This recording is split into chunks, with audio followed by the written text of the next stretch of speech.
Неколку месеци жените од крајниот исток на Македонија се оставени без мамограф. Единствениот ваков апарат кој што Здравствениот дом во Македонска Каменица го доби во 2016-та е надвор од функција. Ништо поразлично не е и во останатите градови. Во Делчево прегледи се вршат само на приватно, а во Берово ехо апаратот не работи, а мамографот поради преголемо зрачење е забранет за употреба. Сега жените се принудени да патуваат по неколку километри и решението да го бараат во приватните клиники или во најблиските болници. Месечно во Кочанската болница се прегледуваат по 30 на жени.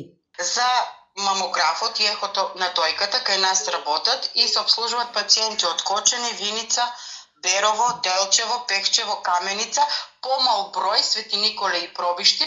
Во Кочани најмладата пациентка има само 19 години, објаснува директорката на тамошната болница, која вели дека раната детекција игра клучна улога во борбата со карцином на дојка.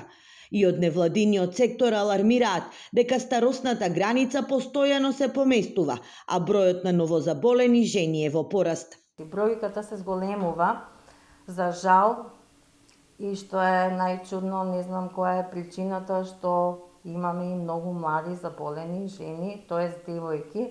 Еве во Министерство за здравство последните информации кои што ги имавме, значи имаме и 20 годишна девојка која што е оперирана од карцином на дојка. Свети Николе долги години важеше за град со најмногу заболени, но и со најголем процент на морталитет кај жените заболени од карцином на дојка. Пред неколку години од Свети Николската организација на жени побараа да се направи научно истражување и да се утврдат причините, но како што објаснува Панева, процесот бил стопиран. Од Сдруженијата алармираат дека за карциномот на дојка не треба да се зборува само во октомври, месец посветен на борбата со болеста, туку преку целата година, бидејќи податоците на Центарот за јавно здравје укажуваат дека има тренд на пораст на смртноста кај овие пациенти. Минатата година со карцином на дојка во државата починале 346 жени.